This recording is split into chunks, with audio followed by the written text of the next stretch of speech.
Привет, друзья! Сегодня будем шить новогоднюю подушку. Для центрального блока с листиками астролиста кроим по косой из зеленой ткани 4 прямоугольника 13,5 на 12 сантиметров. Складываем их пополам изнанкой к изнанке, совмещая более короткие стороны между собой. Прокладываем строчку на расстоянии 7 мм от края. Отмечаем края сгиба. Совмещаем отметки со швом. Скалываем булавками.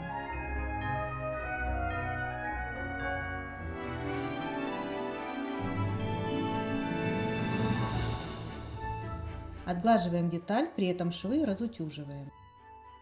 Совмещаем шов на зеленой ткани с углами белого квадрата 8,5 на 8,5 см. Скалываем. Нам нужны 4 такие детали. Берем прямоугольник 8,5 на 2,5 см. Прикладываем так, чтобы зеленая деталь оказалась внутри, и совмещаем углы прямоугольника с углами белого квадрата.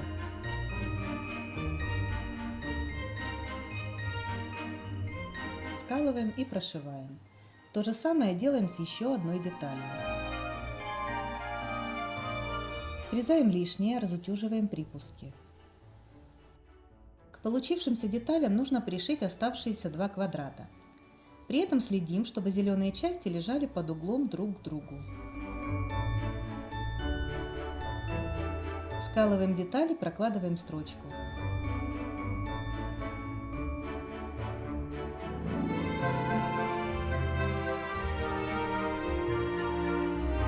Отрезаем лишнее и разутюживаем швы. Получившиеся детали нужно выровнять.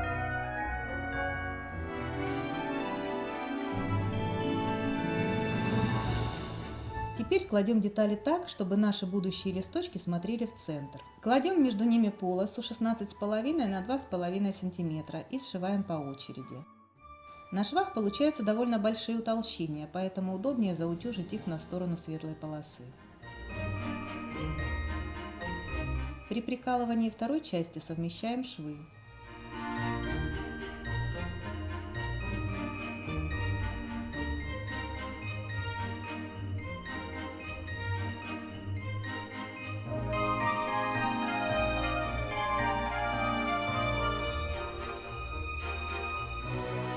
Сшиваем детали между собой, заутюживаем припуски на сторону светлой полосы. Теперь выравниваем получившуюся деталь до квадрата со сторонами 16,5 см.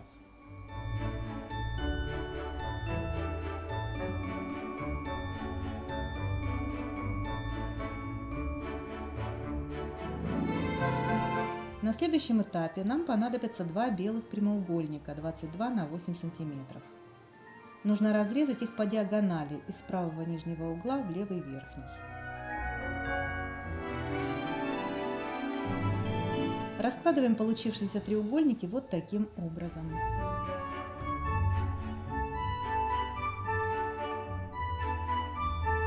Поочередно пришиваем 3 треугольника.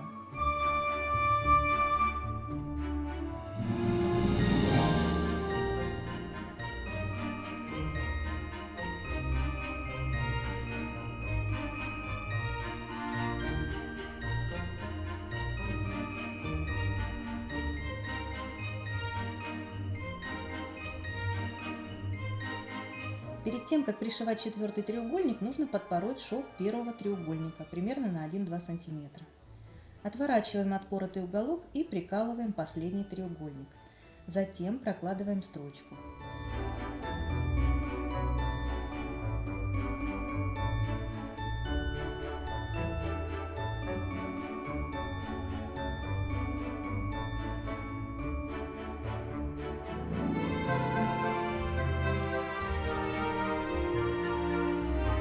Заутюживаем шов. Отворачиваем первый треугольник и продолжаем строчку до конца.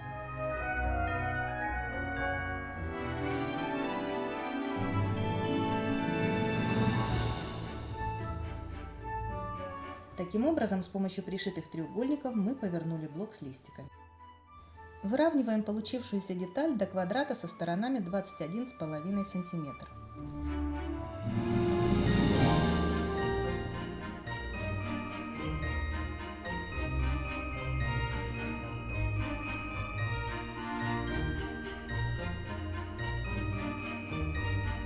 Сверху и снизу к центральной части пришиваем красные полосы шириной 2,5 см.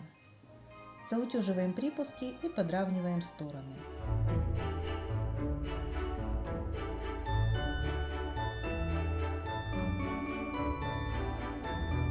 К двум другим сторонам также пришиваем красные полосы.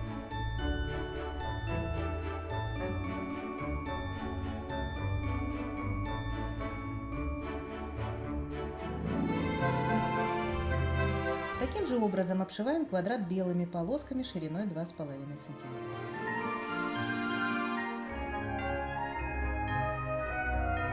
Затем обшиваем квадрат полосами шириной 9,5 см из ткани в клетку. При этом противоположные полосы выкладываем так, чтобы рисунок на них располагался симметрично. Ориентируемся на клеточки и края квадрата. Прикалывая две оставшиеся полоски, стараемся совместить рисунок на них и на уже пришитых полосках.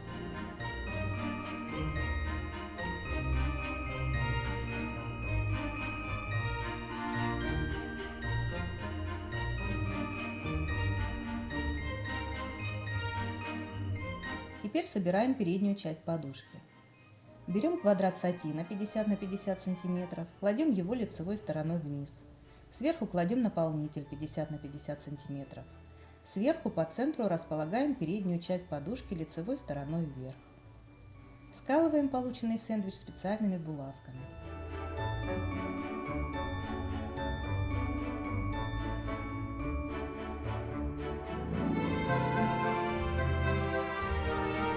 Чтобы сформировать листики, прикалываем их булавками примерно посередине.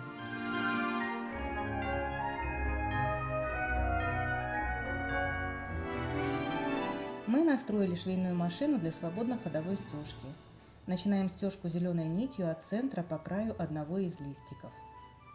Поворачиваем и с помощью распарывателя или другого удобного предмета отворачиваем край листика, прижимаем и по краю полученной дуги прокладываем строчку.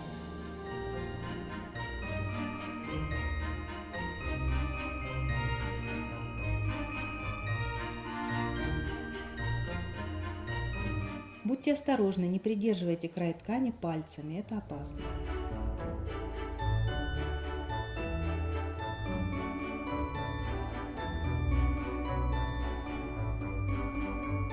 Извлекаем булавку и точно так же формируем вторую дугу.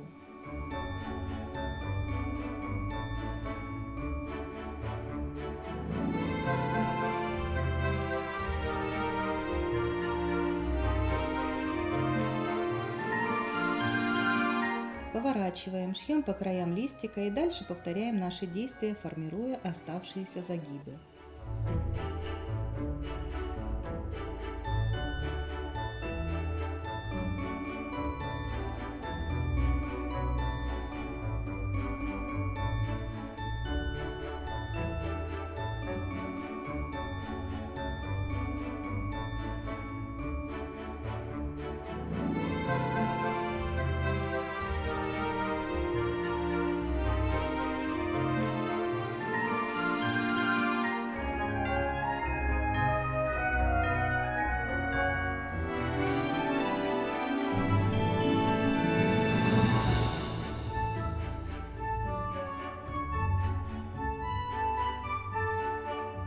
Теперь проходим оставшуюся прямую сторону листочка. Затем нужно проложить стежку, изображая прожилки нашего листика.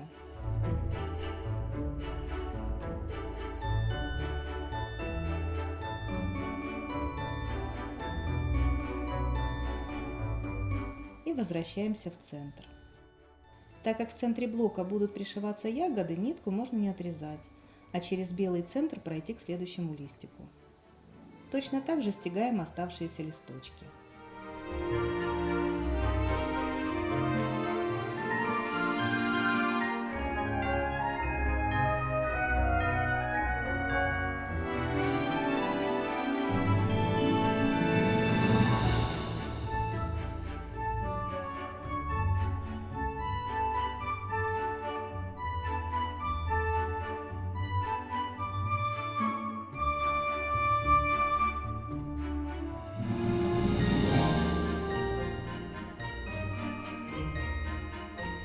По белому фону вокруг листика выполняем покрывную стежку мозги.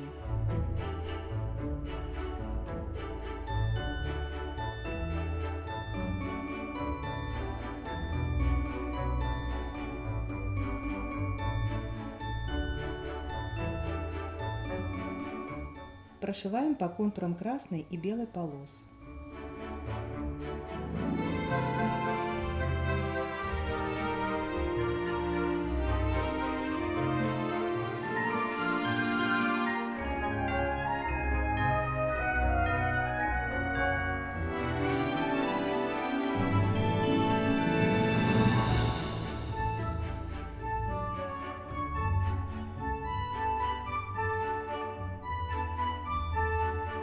После этого нитками в тон бордюрной ткани выполняем стежку бордюра по клеточкам.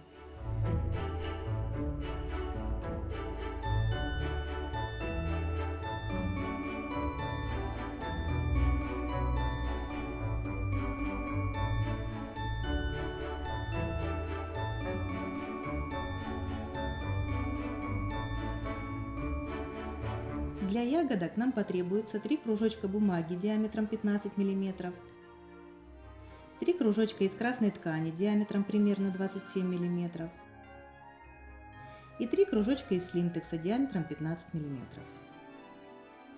Берем кружок из ткани, прошиваем наметочным швом мелкими стежками, отступив от края примерно 3 мм.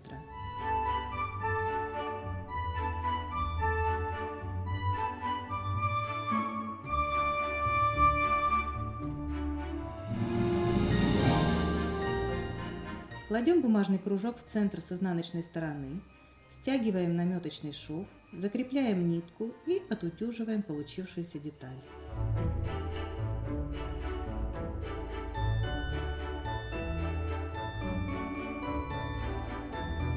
Делаем 3 такие детали.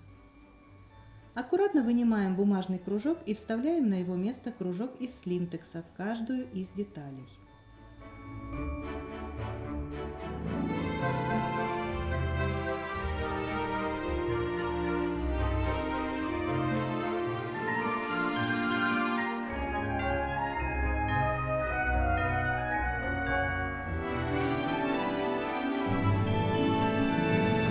Примерим, как расположить получившиеся ягодки. И пришьем их потайным швом.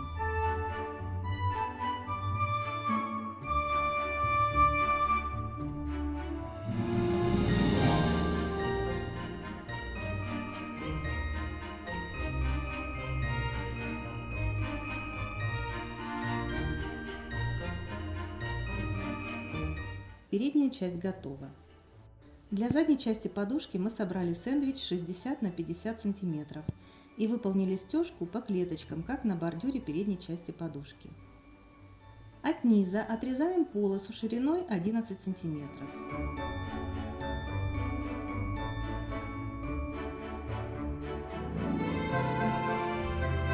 Вшиваем молнию между двумя получившимися частями.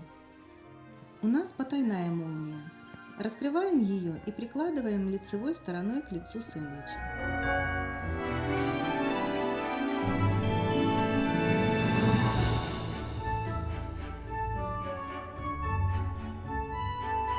Для пришивания используем специальную лапку для потайной молнии.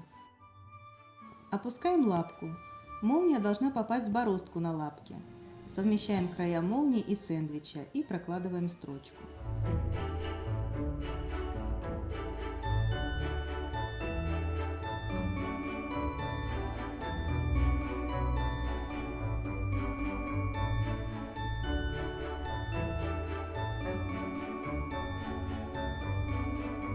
Мы прикололи вторую сторону молнии ко второй части сэндвича и также проложили строчку.